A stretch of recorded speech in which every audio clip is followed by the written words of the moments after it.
નમસ્કાર દર્શક મિત્રો, હું સોનલ ત્રિવેદી. સંપૂર્ણ ન્યૂઝમાં આપનું સ્વાગત છે. જોઈએ આજના મુખ્ય સમાચાર. પીલડી કોલ્ડ સ્ટોરેજમાં લીકેજ એમોનિયા ગેસ 6 કલાકના અંતે કાબૂમાં. ગેસ લીકેજથી લોકો બળતરા અને શ્વાસ રૂંધાવાના શિકાર બન્યા. અનેક પક્ષીઓના મોત.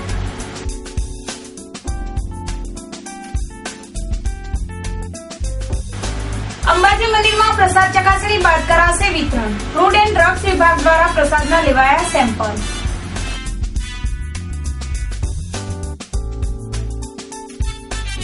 ડીસામાં આઈપીએલ ક્રિકેટ મેચ ઉપર સટ્ટો રમતા 2 સટ્ટોડિયા ઝડપાયા.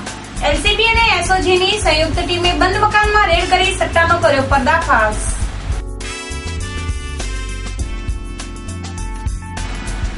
અંબાજી મંદિરના સુવર્ણમય શિખર માટે 3 કિલો સોનું ખરીદાયું. અત્યાર સુધીમાં સુવર્ણ શિખર બનાવવા 106 કિલો સોનું વપરાયું.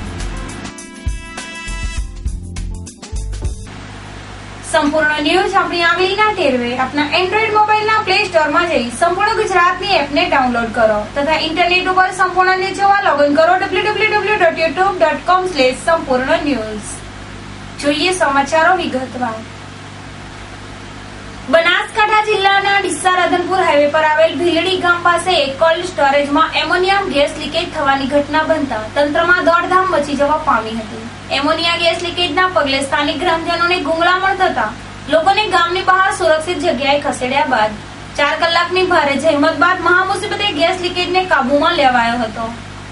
બટાટા નગરી તરીકે જાણીતા ડીસા શહેરે બટાટાના ઉત્પાદનનું હબ ગણાય છે અને દર વર્ષે હજારો ટન બટાટાના સંગ્રહ માટે ડીસા તેમજ તેની આજુબાજુમાં 200 જેટલા કોલ્ડ સ્ટોરેજ નિર્માણ પામ્યો છે.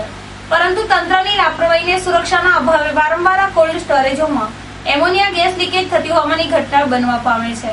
ત્યારે ગત મોડી સાંજે પણ ડીસા રાધનપુર હાઈવે પર આવેલ ભીલડી ગામ પાસેના ધનલક્ષ્મી કોલ્ડ સ્ટોરેજમાં એમોનિયમ ગેસ લીકેજ થતા દોડધામ મચી જવા પામી હતી. આ કોલ્ડ સ્ટોરેજમાં ધીરે ધીરે એમોનિયા ગેસ લીકેજની વાસ આવવા લાગી હતી અને 1 કલાકમાં તો સ્થાનિક ગ્રામજનોને શ્વાસની તકલીફ થવા માંડતા ગ્રામજનો ગભરાઈ ગયા હતા અને તાત્કાલિક વહીવટી તંત્રને જાણ કરી હતી. કોલ્ડ સ્ટોરેજમાં ગેસ લીકેજ થવાની ઘટનાના સમાચાર મળતા જિલ્લાનું વહીવટી તંત્ર અને એસીપી સહિત પોલીસ કાફલો ઘટના સ્થળે દોડી આવ્યા હતા અને ગ્રામજનોને ગામની બહાર સુરક્ષિત જગ્યાએ ખસેડ્યા હતા. જોકે ગેસ લીકેજ પર જિલ્લાભરમાંથી આવેલ ફાયર ફાઈટર અને એમોનિયા ગેસના નિષ્ણાતોને બોલાવીને પાણીનો મારો ચલાવવાનું પણ શરૂ કરાયું હતું. ત્યારે સતત રાત્રે 1 વાગ્યા સુધી ફાયર ફાઈટર દ્વારા પાણીનો મારો કરાવતા ગેસ લીકેજને કાબૂમાં લેવાયો હતો. ડીસામાં દિન દહાડે મહિલાના ગળામાંથી 2.5 તોલાના સોનાના દોરાની લૂંટ કરી બાઇક સવાર 2 ગઠિયાઓ ફરાર થઈ જતા ચકચાર મચી ગઈ હતી. બનાવના પગલે ડીસા દક્ષિણ પોલીસ ઘટના સ્થળે આવી પહોંચી વધુ તપાસ હાથ ધરી હતી. ઘટનાની વિગત એવી છે કે ડીસામાં રત્નપાર્ક સોસાયટી ખાતે રહેતા મંજુલાબેન કનુભાઈ પટેલ બપોરના સુમારે તેમના સંબંધીને ત્યાં જઈ રહ્યા હતા. તે સમયે ચંદ્રલોક રોડ પરથી પસાર થઈ રહ્યા હતા. તે દરમિયાન સામેથી આવી રહેલા બાઇક સવાર અજાણ્યા 2 શખ્સોએ તેમના ગળામાંથી 2.5 તોલાના સોનાના દોરાની લૂંટ ચલાવી હતી. જો અચાનક લૂંટની ઘટના બનતા મંજુલાબેન ગભરાઈ ગયા હતા અને બૂમાબૂમ કરતા આજુબાજુમાંથી લોકો દોડી આવ્યા હતા. પરંતુ ત્યાં સુધીમાં તો બાઇક સવાર બંને ગઠિયાઓ ફરાર થઈ ગયા હતા. જ્યારે આ અંગે જાણ કરતા ડીસા દક્ષિણ પોલીસ તાત્કાલિક બનાવ સ્થળે દોડી આવ્યા હતા અને ફરાર બંને શખ્સોની શોધખોળ હાથ ધરી હતી. બનાસકાંઠાની દાતા પોલીસે પેટ્રોલિંગ દરમિયાન વિદેશી દારૂ ભરેલું પિકઅપ ડાલુ ઝડપી પાડી ડાલામાં સવાર 2 શખ્સની અટકાયત કરી દારૂ સહિત 30,098.50નો મુદ્દામાલ જપ્ત કર્યો છે. બનાસકાંઠાનો દાતા અંબાજી વિસ્તાર રાજસ્થાનને અડીને આવેલ હોય બુટલેગરો દ્વારા રાજસ્થાનને જોડતા જુદા જુદા માર્ગો ઉપરથી વિદેશી દારૂની ગુજરાતમાં ઘૂસણખોરી કરવામાં આવી રહી છે. ત્યારે જિલ્લા પોલીસ વડાની સૂચના અને નાયબ પોલીસ અધિક્ષકના માર્ગદર્શન હેઠળ દાતા વિસ્તારમાં પ્રોહિબિશનને નેસ્ત નાબૂદ કરવા માટે પોલીસ દ્વારા સઘન પ્રયત્નો કરવામાં આવી રહ્યા છે. જેમાં દાતા પોલીસ મથકના પીએસઆઈએ આરવાળાએ પેટ્રોલિંગ દરમિયાન પોલીસ ટીમ સાથે બાતમીના આધારે એક શંકાસ્પદ પિકઅપ ડાલાની તલાશી લેતા તેમાંથી ₹47,300ની કિંમતનો 299 બોટલ વિદેશી દારૂ મળી આવતા પિકઅપ ચાલક નરેશ રત્નાજી અંસારી રહે કેવલ તાલુકો ઝાલોર જિલ્લો ઉદયપુર રાજસ્થાન અને વડગામ તાલુકાના મોરિયા ગામના રમેશ ગલબાભાઈ પ્રજાપતિને ઝડપી પાડી ડાલુ અને દારૂ સહિત ₹3,98,50નો મુદ્દામાલ જપ્ત કરવામાં આવેલ અને આ મામલે દાતા પોલીસ મથકે કાયદેસરની કાર્યવાહી હાથ ધરવામાં આવી હતી. ભારત સરકાર દ્વારા ખાદ્ય સુરક્ષા અને માનક અધિનિયમતા હેઠળ વર્ષ 2000માં એક કાયદો પસાર કરી જાહેર પ્રજાની સ્વાસ્થ્યલક્ષી એક્ટનું અમલીકરણ શરૂ કરાયું હતું, જેના અંતર્ગત અગાઉ દેશની નામચીન કંપની નેસ્લે મેગી સામે વાંધો ઉઠાવાયો હતો, જેની લાંબા સમય સુધી બજારમાં અસર જોવા મળી હતી. ત્યારે હવે માનીતા મંદિરોમાં વેચાતા પ્રસાદ સામે પણ પગલાં ભરી રહી છે. દેશભરમાં food safety and standard authority of India દ્વારા જાણીતી કંપનીની મેગી સામે બનેલા પગલાં બાદ હવે જાહેર જનતાની સ્વાસ્થ્ય સુરક્ષાને લઈને દેશમાં અનેક ધાર્મિક મંદિરોમાં વહેંચાતા પ્રસાદ મામલે સખ્તાઈના પગલાં લેવામાં આવી રહ્યા છે.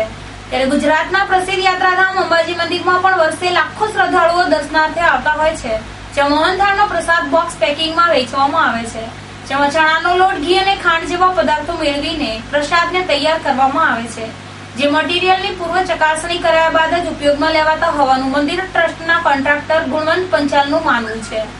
અને સમયાંતરે હાલમાં પણ ફૂડ એન્ડ ડ્રગ વિભાગ દ્વારા ચકાસણી કરતા હોવાનું જણાવી રહ્યું છે. અંબાજી મંદિરમાં બનાવાતો પ્રસાદ રોજિંદો હજારો કિલો જેટલો પ્રસાદ બનાવવામાં આવે છે અને યાત્રિકોનો ઘસારો વધે તો તેના પ્રમાણમાં વધારો પણ કરાતો હોય છે અને મંદિર ટ્રસ્ટનો આ પ્રસાદ ખાનગી કોન્ટ્રાક્ટર દ્વારા બનાવવામાં આવે છે. જો કે નવાઈની વાત તો એ છે કે પ્રસાદ રોજ બનતો હોવાથી ચકાસણી થવી જોઈએ અને હાલમાં અંબાજી મંદિર ટ્રસ્ટના બનાવેલા પ્રસાદના નમૂના દમમાસમાં લેવામાં આવે છે, તેમ મંદિરના વહીવટદાર R.K. પટેલ જણાવી રહ્યા હતા. અંબાજી જેવા ધાર્મિક સ્થળોએ રોજિંદા 2, 5 કે 10 નહીં પણ હજારો યાત્રિકો રોજિંદા દર્શનાર્થે આવતા હોય છે અને જ્યાં ખાનગી કોન્ટ્રાક્ટરો દ્વારા પ્રસાદ બનાવવાની બાબત આવે ત્યારે ખરેખર નિયમિત પણ રોજિંદા સેમ્પલ લેવડાવવા જોઈએ, જેથી કરીને મંદિર આવતા હજારો શ્રદ્ધાળુઓને શુદ્ધ અને સાત્વિક અને આરોગ્યવર્ધક પ્રસાદ મળી રહે તે માટેનું કેન્દ્ર સરકાર દ્વારા આ food safety and standard authority of ઇન્ડિયાનું પ્રસાદીની ચકાસણી બાબતના પગલાં સરાહનીય ગણાશે. બનાસકાંઠા જિલ્લાના વેપારી મથક ડીસા શહેરમાં બંધ મકાનમાં IPLની લીગ મેચ ઉપર સટ્ટો રમતા 2 સટોડિયાઓને પાલનપુર LCB અને SOG પોલીસે ઝડપી પાડ્યા છે અને તેમની પાસેથી LED ચાર્જર સહિત જુગાર સાહિત્યની સામગ્રી જપ્ત કરવામાં આવી છે. ડીસાના બેઝમેન્ટ રોડ ઉપર આવેલ કિશોર પાર્કમાં જિગ્નેશ શૈલેષકુમાર શાહના બંધ મકાનમાં જિગ્નેશ શાહ IPLની મુંબઈ ઇન્ડિયન તથા કિંગ 11 વચ્ચેની 2020 મેચના જીવંત પ્રસારણ ઉપર રમેશ પટેલ અને મહેશ માળીને મેચના ભાવો આપી મોબાઈલની ઓનલાઈન એપ્લિકેશન લાઈવ લાઈનથી ભાવો મેળવી રણદીઠ પૈસાની હારજીત કરી ક્રિકેટનો સટ્ટો ખેલતા હોવાની બાતમીના આધારે પાલનપુર LCB PSI JH સિંઘવ અને SOG PSI RK પાઠકે સંયુક્ત ટીમ બનાવી ડીસાના બંધ મકાનમાં ચાલતા ક્રિકેટના સટ્ટા ઉપર રેડ કરી જિગ્નેશ શૈલેષકુમાર શાહ અને તુષાર દિલીપ ઠક્કર રહે ગ્રીન પાર્ક ગાયત્રી મંદિર રોડ ડીસાવાળાને ઝડપી પાડવામાં આવેલ અને આ બંને સટોડિયાઓ પાસેથી 2 મોબાઈલ, એક LED રિસીવર ચાર્જર અને જુગાર સાહિત્યની સામગ્રી મળી કુલ ₹22,800 નો મુદ્દામાલ કબજે કરવામાં આવેલ અને આ મામલે ડીસા ઉત્તર પોલીસ મથકે જુગાર ધારા કલમ હેઠળ કાર્યવાહી કરવામાં આવી છે. પાલનપુર તાલુકાના ચડોતર ગામે નિર્માણ દિને સ્વામિનારાયણ મંદિર ખાતે 13/5/2017 સવારે 9 થી સાંજના 4 કલાક દરમિયાન અભિગમ આનંદિત થવાની માસ્ટર કી વિષય ઉપર એક ધાર્મિક સેમિનાર યોજાશે, જેમાં દેશ વિદેશની ધરતી પર વ્યાખ્યાન દ્વારા લાખો લોકોને નવી પ્રેરણા આપનાર અને કોલેજો તેમજ કોર્પોરેટર ક્ષેત્રે સેમિનાર કરી વિદ્યાર્થીઓ અને કર્મચારીઓને સાચો માર્ગ ચિંધનાર વક્તા પૂજ્ય જ્ઞાનવત્સલ્ય સ્વામી અને BCAમાં ગોલ્ડ મેડાલિસ્ટ સંત એવા પૂજ્ય વિવેકશીલ સ્વામી દ્વારા વધારે સારું જીવન જીવવા તરફ એક ડગલું વધારવા અને વર્તમાન યુગમાં દિશા ભટકેલા યુવાનોને જીવન સારી રીતે જીવવાનું માર્ગદર્શન આપશે. આજના યુગમાં હતાશા નિરાશામાં ફસાયેલા યુવાનો પોતાના જીવનને વધુ સારી રીતે માણી શકે તેમજ પરિવાર અને રાષ્ટ્રને સમર્પિત કરી જીવનને સુગંધીમય બનાવી શકે તેવા ઉમદા આશયથી પરમ પૂજ્ય પ્રમુખ સ્વામી મહારાજ અને વર્તમાન સમય પ્રગટ બ્રહ્મ સ્વરૂપ મહંત સ્વામી મહારાજની પ્રેરણાથી આ વ્યાખ્યાનનું સુંદર આયોજન કરવામાં આવેલ હોય લોકોએ આધ્યાત્મિક સેમિનારનો લાભ લેવા માટે BAPS સ્વામિનારાયણ સત્સંગ મંડળ પાલનપુર દ્વારા અનુરોધ કરાયો છે. પાલનપુર થરા ધોરણ 12 વિજ્ઞાન પ્રવાહના ગઈકાલે જાહેર થયેલા પરિણામમાં બનાસકાંઠા જિલ્લાનું 85.86% પરિણામ આવ્યું છે, જેના ટોપ 10માં પાલનપુરના વિદ્યાર્થીઓ મેદાન મારી ગયા હતા. તેથી પાલનપુર સેન્ટરમાં નોંધાયેલા 2865 વિદ્યાર્થીઓમાંથી 2482 વિદ્યાર્થી ઉત્તીર્ણ થયા. સૌથી વધુ 86.98% પરિણામ નોંધાયું છે, જ્યારે ડીસા સેન્ટરમાં નોંધાયેલા 675 માંથી 552 વિદ્યાર્થી પાસ અને 123 વિદ્યાર્થી નાપાસ થતા પરિણામ 81.78% આવ્યું છે. એ જ રીતે થરાદ સેન્ટરમાં નોંધાયેલા 242 વિદ્યાર્થીઓમાં 213 વિદ્યાર્થી પાસ અને 34 નાપાસ થતા પરિણામ 76.23% આવ્યું છે. જ્યારે રાધનપુરનું 83.4, પાટણનું 80.80 અને સાબરકાંઠાનું 78.12% પરિણામ જાહેર થયું છે. બનાસકાંઠા જિલ્લામાં નોંધાયેલ 4601 વિદ્યાર્થી પૈકી 4447 વિદ્યાર્થીઓએ પરીક્ષા આપી હતી, જેમાંથી A1 ગ્રેડમાં 13, A2 ગ્રેડમાં 108, B1 ગ્રેડમાં 296, B2 ગ્રેડમાં 524, C1 ગ્રેડમાં 837, C2 ગ્રેડમાં 1326, D ગ્રેડમાં 713 અને E ગ્રેડમાં 1 વિદ્યાર્થી ઉત્તીર્ણ થયા છે, જ્યારે 629 વિદ્યાર્થી નાપાસ થયા છે. ગુજરાત માધ્યમિક અને ઉચ્ચતર માધ્યમિક શિક્ષણ બોર્ડ ગાંધીનગર દ્વારા ગત માર્ચ 2017માં લેવાયેલ ધોરણ 12 વિજ્ઞાન પ્રવાહ સેમિસ્ટર 4 ની પરીક્ષાનું પરિણામ જાહેર કરવામાં આવ્યું, જેમાં 1,41,984 પરીક્ષાર્થીઓ નોંધાયા હતા. તે પૈકી 1,38,727 પરીક્ષાર્થીઓ પરીક્ષામાં ઉપસ્થિત રહેલ. ગઈકાલે સવારે 10ના ટકોરે જાહેર થયેલ પરિણામ 81.89% પરીક્ષાર્થીઓ સફળ રહ્યા હતા. 94.2% પરિણામ જિલ્લામાં સૌથી ઊંચું પરિણામ મેળવનાર જિલ્લો, જ્યારે છોટા ઉદેપુર 51.54% સાથે સૌથી નીચું પરિણામ મેળવનાર જિલ્લો જાહેર થયેલ. ગોંડલ કેન્દ્ર બીજા વર્ષે રાજ્યમાં સૌથી ઊંચી ટકાવારી કેન્દ્ર 98.77% સાથે જાહેર થયેલ, જ્યારે સેલવાસ 39.9 સૌથી નીચી ટકાવારી મેળવનાર કેન્દ્ર પરીક્ષાર્થીઓમાં ભાઈઓ 82.6 તથા બહેનો 81.60% ઉત્તીર્ણ થયેલ. A1 ગ્રેડ કુલ 589 પરીક્ષાર્થીઓએ મેળવેલ, જેમાં સુરત 188, રાજકોટ 87, વડોદરા 62, બનાસકાંઠા 13, પાટણ 3, સાબરકાંઠા 0. ગેરરીતિ કેસમાં બનાસકાંઠા 1 અને પાટણ 3 પરીક્ષાર્થીઓના પરિણામ રિઝર્વ રાખવામાં આવ્યા છે. કુલ રાજ્યમાં આવા કેસો 34 છે. દર્શક મિત્રો, લઈશું વિરામ. વધુ સમાચારો જોઈશું વિરામ બાદ, તો જોતા રહો સંપૂર્ણ ન્યૂઝ.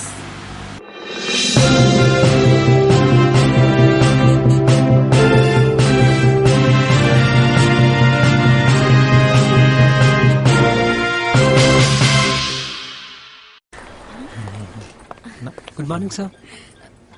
मॉर्निंग. आप लेट हैं. सॉरी सर, बहुत जरूरी काम था. जरूरी काम. इससे भी जरूरी.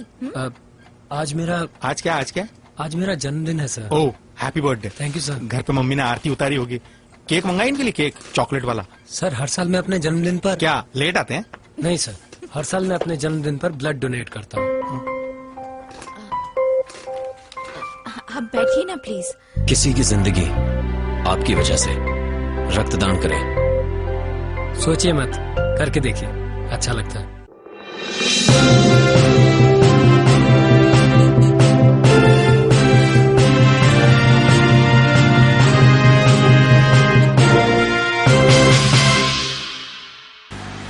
વિરામ બાદ પુનઃ આપનું સ્વાગત છે.